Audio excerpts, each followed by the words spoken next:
আসসালামু আলাইকুম। আশা করি আপনারা সবাই ভালো আছেন। বাছাই করা কিছু সাধারণ জ্ঞান নিয়ে আসলাম আপনাদের মাঝে। ইনশাআল্লাহ কমন আসবে এখান থেকে, এবং ভবিষ্যতে যতগুলো পরীক্ষা আছে এখান থেকে কমন আসার সম্ভাবনা 90%। আসুন আমরা প্রশ্নে চলে যাই। রোহিঙ্গা সংকট সমাধানে প্রধান উপদেষ্টা কতটি প্রস্তাব উল্লেখ করেছেন? 7টি। কারেকশন সার্ভিস অ্যাক্ট 2025 অনুযায়ী বাংলাদেশ জেল এর নতুন নাম কারেকশন সার্ভিস বাংলাদেশ। পিপিআরসির গবেষণা মতে দেশে বর্তমানে অতি দারিদ্র্যের হার কত শতাংশ? 9.35%। বর্তমানে ভারতের সাথে বাংলাদেশের সীমান্ত দৈর্ঘ্য কত কিলোমিটার? 4096 কিলোমিটার।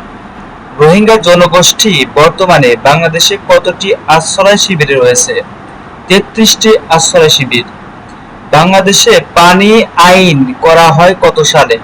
2013 সালে। রোহিঙ্গা বিষয়ক আন্তর্জাতিক সম্মেলন অনুষ্ঠিত হবে কোথায়?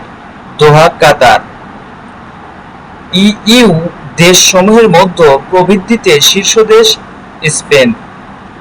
আল নাসের হাসপাতালটি কোথায় অবস্থিত? খান ইউনুস, গাজা। জাতিসংঘের পরবর্তী সাধারণ পরিষদ অধিবেশন শুরু হবে কবে? 9 সেপ্টেম্বর 2025, নিউ ইয়র্ক।